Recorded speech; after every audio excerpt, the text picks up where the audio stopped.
नमस्कार, मैं हूं गौतम शास्त्री और आप देख रहे हैं मेरा चैनल संस्कृत एजुकेशन अड्डा। और हमने जैसे जैसे बात की थी पिछले चैप्टरों में, जैसे हमने संस्कृत की उत्पत्ति के बारे में बात की, 3 मुनियों के बारे में बात की, उसके द्वारा जो बनाया गया अष्टाध्यायी ग्रंथ के बारे में बात की, और उसके बाद में जैसे अष्टाध्यायी में प्रत्याहारों के निर्माण के बारे में बात की, वार्तिक के बारे में बात की, और उसके बाद में हमने जैसे जैसे नेक्स्ट चैप्टर बढ़ते गए हमने प्रत्याहारों का निर्माण किस प्रकार से होता है और किस प्रकार से उनको बनाया जाता है। उसके बाद में कल हमने चैप्टर में पढ़ा यत्न और प्रयत्न, प्रयास जिसे कहते हैं। और आज जो हम लेसन पढ़ेंगे वो लेसन है हमारे पद संज्ञा, मोस्टली पद संज्ञा। उसके अलावा हम संज्ञा के कुछ सूत्र देखेंगे, जो सूत्र हमें रेगुलरली काम आते हैं वो सूत्र देखेंगे। जो संज्ञा हमें हमारे काम आती है, संज्ञा और सूत्र का हम विवरण देखेंगे।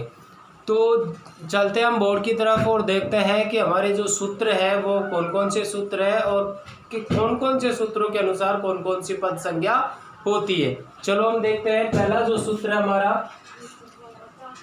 बात करते हैं अन्य महत्वपूर्ण संज्ञा सूत्रों की। अगर बात करें तो पहला जो सूत्र है वो हमारा है गुण संज्ञा।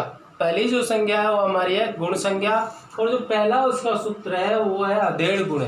गुण संज्ञा का जो सूत्र होता है वो अध्ययन गुण होता है। वृद्धि संज्ञा का होता है वृद्धिरादेश। वृद्धि संज्ञा का जो सूत्र होता है वो होता है वृद्धिरादेश। अगली बात करें 3 नंबर पे है प्रत्याहार संज्ञा। प्रत्याहार संज्ञा का जो सूत्र होता है वो आदिरन्ते संहिता होता है। आदिरन्ते संहिता होता है।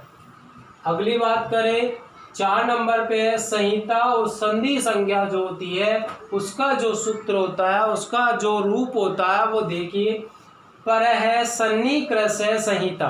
पर है सन्निकृष्य संहिता, ये इसका सूत्र है, पर है सन्निकृष्य संहिता। बात करें आगे संयोग संज्ञा की बात करें तो संयोग संज्ञा का जो सूत्र होता है वो होता है हलोंतरा संयोगे। संयोग संज्ञा का जो सूत्र होता है वो होता है हलोंतरा संयोगे। आगे हम नेक्स्ट चैप्टर में बात करते हैं। आगे देखते हैं कि लोप संज्ञा। नेक्स्ट देखते हैं लोप संज्ञा, और लोप संज्ञा का जो सूत्र होता है वो होता है ऐद्रश्रम लोप है। उसका जो महत्वपूर्ण सूत्र है वो है ऐद्रश्रम लोप है। अग्रिम देखते हैं। अग्रिम में हमने दिया है अवसान संज्ञा। अग्रिम जो संज्ञा है वो है अवसान संज्ञा, और उसका सूत्र देखते हैं। उसका सूत्र है विरामो अवसानम। क्या दिया गया है? विरामो अवसानम। ये इसका सबसे महत्वपूर्ण सूत्र है। इसके अनुसार ही अवसान संज्ञा का और जो भी विवरण किया जाता है वो होता है। वृद्धि संधि का अगर हम सूत्र देखें तो वृद्धि संज्ञा का तो हमने देखा वृद्धिरादेश होता है, और वृद्धि संधि का अगर देखें तो वृद्धिरेचि सूत्र होता है। वृद्धि संधि का जो सूत्र होता है वो होता है वृद्धिरेचि।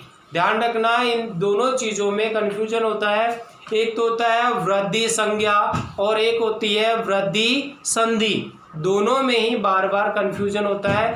तो वृद्धि संधि का जो सूत्र है वो होता है वृद्धिरेचि, और वृद्धि संज्ञा का जो सूत्र होता है वो होता है वृद्धिरादेश।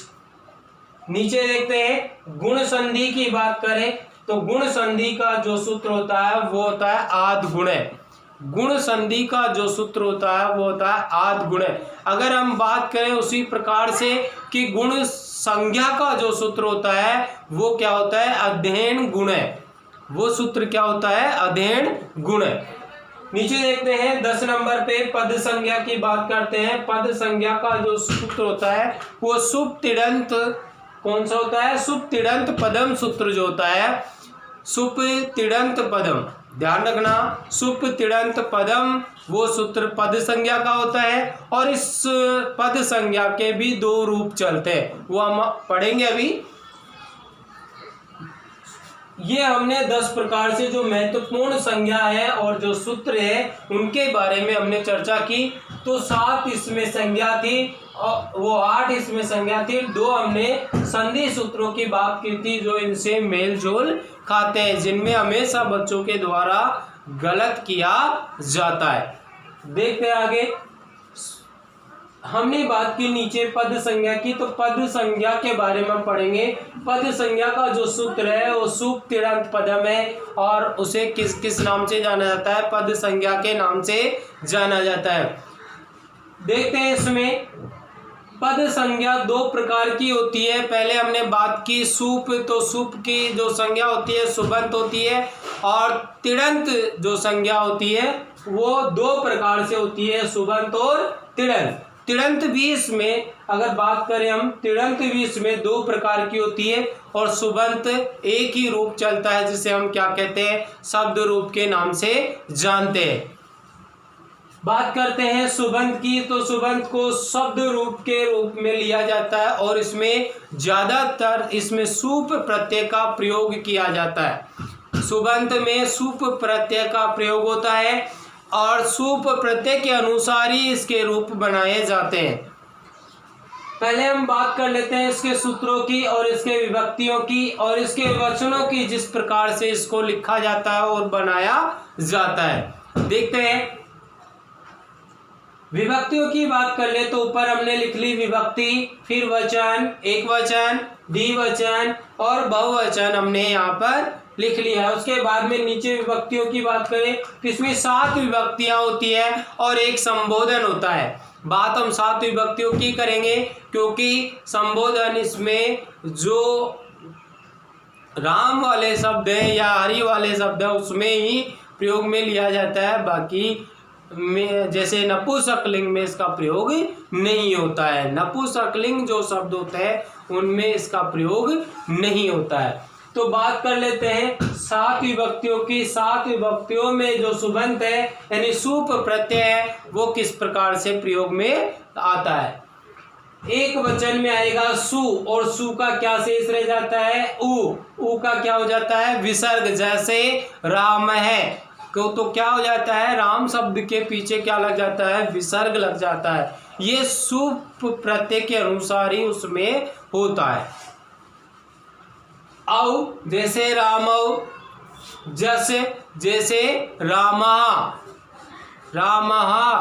यानी आ के बाद में राम के आ लगकर विसर्ग का प्रयुक्त हो जाता है। जस प्रत्यय लगने से उसमें जय का लोप हो जाता है और से का विसर्ग बन जाता है। इसी प्रकार क्या कहा जाता है? राम है, रामौ, रामाय। द्वितीय विभक्ति की बात करें आउट, सस, जिस प्रकार से रामम, रामम, रामौ और रामान, यहाँ पर से का न में प्रयुक्त हो जाता है क्योंकि जय से का श में परिवर्तित होना ही कहलाता है। यानी इस प्रत्यय में, सस प्रत्यय में से का न के रूप में परिवर्तित हो जाता है।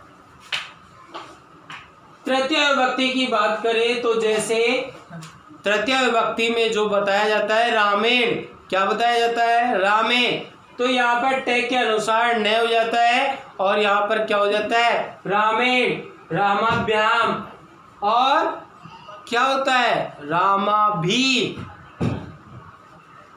क्या होता है? रामाभि होता है क्या? नहीं, यहाँ पर भी नहीं, आई हो जाता है। क्या हो जाता है? रामई। क्या हो जाता है? रामई। बात करते हैं चतुर्थी में रामाय, रामाभ्याम, रामेभ्य। ठीक है, दई भ्याम भयस, तो क्या होगा? रामाय, रामाभ्याम, रामेभ्य। पंचमी की बात करें तो पंचमी में रामात, रामाभ्याम और रामेभ्य। ठीक है, इसमें सूत्र में दे रखा है नसी भ्याम भयस। षष्ठी की बात करें रामस्य, षष्ठी में क्या दिया गया है? रामस्य। तो णस औस आम, रामस्य, रामयो,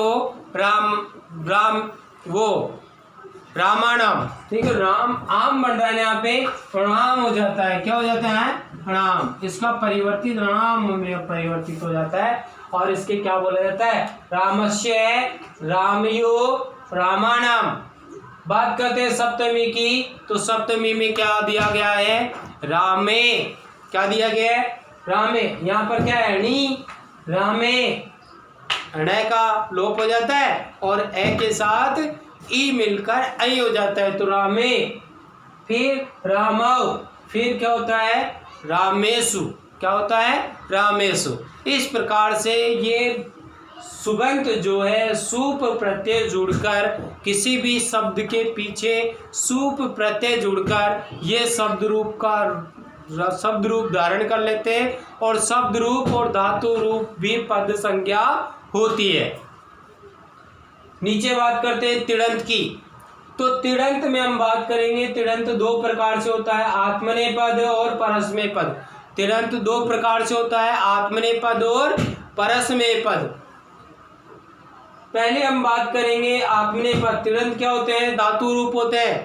पहले हम बात करेंगे आत्मनेपद की, तो आत्मनेपद में सबसे पहले पुरुष, एक वचन, द्विवचन, बहुवचन। पुरुष कितने होते हैं, 3 होते हैं। देखिए, प्रथम पुरुष, मध्यम पुरुष और उत्तम पुरुष। पुरुष की बात करें तो पुरुष कितने होते हैं, 3 पुरुष होते हैं, प्रथम पुरुष, मध्यम पुरुष और उत्तम पुरुष, 3 प्रकार के पुरुष होते हैं। एक वचन में हम देखेंगे तय, आत्मनेपदी की बात कर रहे हैं, तय, दूसरे में आकाम, तीसरे में जय। जिस प्रकार से उदाहरण पेश किया है मैंने, जैसे सेव जो धातु है वो आत्मनेपद धातु है, तो इसका रूप कैसे चलेंगे, सेवते, सेवेते, सेवन्ते, सेवते, सेवेते, सेवन्ते। ध्यान रखना, सेवते, सेवेते, सेवन्ते, ठीक है। इस प्रकार से इसके रूप चलते हैं। तो मध्यम में क्या है, थास, आथाम, ध्वम। उत्तम में क्या है, इट, वही और महीन। तो ये इसी प्रकार से इनके रूप चलते हैं, इस प्रकार से इनके रूपों का विवरण किया जाता है। नीचे देखते हैं, परस्मैपदी की ओर चलते हैं। परस्मैपदी, परस्मैपद जो धातु होती है उसकी बात करते हैं, तो उसमें प्रथम पुरुष क्या होता है, तिप, तस, जी, और इसके रूप किस प्रकार से चलते हैं हम इधर देखते हैं उदाहरण में। जैसे पठती, पठत, पठन्ति, पठती, जैसे पठती, पठत, पठन्ति। मध्यम पुरुष में बात करें तो सिप, थस, थ, तो सिप, सिप में से पे का लोप हो जाता है, सी बचता है, तो क्या होगा, पठसी, पठत, पठत, सिप, वस और मस। उत्तम पुरुष की बात करें, सिप, वस और मस। इसके रूप किस प्रकार से चलते हैं उत्तम पुरुष में, पठामी, पठावे और पठामे।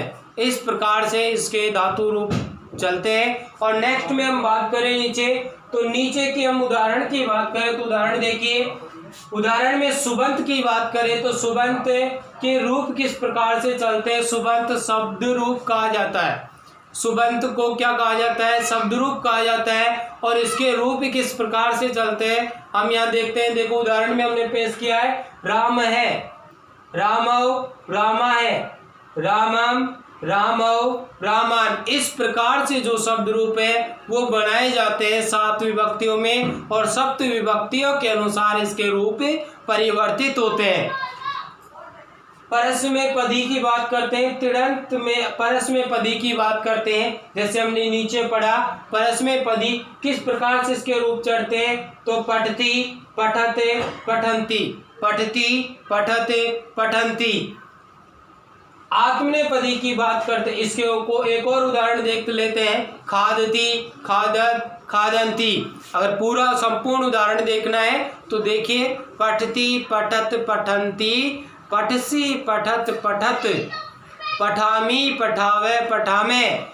उसी प्रकार से नीचे हम बात करते हैं आत्मनेपद की, तो आत्मनेपदी में सेव धातु, लब धातु सबसे महत्वपूर्ण मानी जाती है। ज़्यादातर उदाहरण इन्हीं के ही आपको मिलेंगे और आपको करने को दिया जाता है।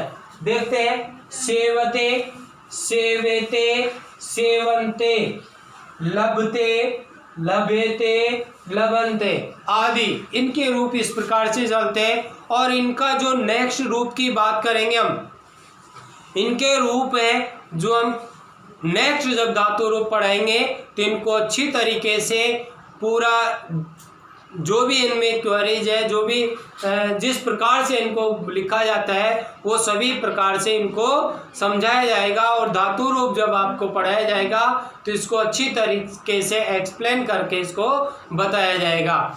तो आप क्या कीजिए, रोज इन नोट्स को अपनी बुक में उतारिए या नोटबुक में लिखिए और इनको रोज एक बार रिपीट कीजिए, जिससे आपको आगे जो हम पढ़ेंगे उसके बारे में आपको अच्छी तरह से समझ में आ जाए कि ये पद संज्ञा के ही रूप है जो दो प्रकार से चलते हैं, शब्द रूप में भी और धातु रूप में भी, जो आगे जाकर हमको सबसे ज़्यादा काम आएंगे जब हम शब्द रूप पढ़ेंगे और जब हम धातु रूप पढ़ेंगे। तो इसका एक स्क्रीनशॉट ले लीजिए और अपनी नोटबुक में उतार लीजिएगा। पढ़ना आपका काम है, पढ़ाना मेरा काम है। स्क्रीनशॉट लेने के बाद में आप इसको स्क्रीनशॉट लेकर सिर्फ मोबाइल में सेव मत रखिएगा, इसको अपनी नोटबुक में उतारिएगा और नोटबुक में उतार कर इसको याद करने का प्रयास कीजिएगा, जिससे आपको शब्द रूप और धातु रूप जब पढ़ाएंगे तब आपको इसको लिखने में, समझने में बड़ी आसानी होगी और आप इसको कर पाएंगे। तो ये चीज़ें क्या है कि आपको जर्नली करनी होगी, क्योंकि अभी आप जानते हो स्कूल खुलने का कोई भी चांस नहीं है, क्योंकि जिस प्रकार से कोरोना संकट बढ़ता जा रहा है उस प्रकार से स्कूल का कोई भी मानस नहीं है स्कूल खोलने का। तो आप घर बैठे जिस प्रकार से जिस सब्जेक्ट की स्टडी करना चाहते हैं वो सारे सब्जेक्ट हम उपलब्ध करवा रहे हैं और स्कूल के माध्यम से भी आपको ऑनलाइन सुविधाएं उपलब्ध हो रही है, तो वहाँ से भी आप अपनी एजुकेशन स्टडी पूरी कीजिए। और बाहर निकलने का काम नहीं है, बाहर मत निकलिए और बार बार अपने हाथों को साफ करते रहिए। ठीक है, अगले नेक्स्ट चैप्टर में मिलेंगे, संधि का टॉपिक लेकर हम स्टार्ट करेंगे। व्याकरण का सबसे महत्वपूर्ण जो टॉपिक है वो संधि है और उसको स्टार्ट करेंगे हम अगले भाग में। तो आप उससे संबंधित जो भी क्वेरी है आप मेरे नीचे नंबर दिए होते हैं, आप कॉल करके पूछ सकते हो और जो भी समस्या है उसका निराकरण मैं अवश्य करूँगा।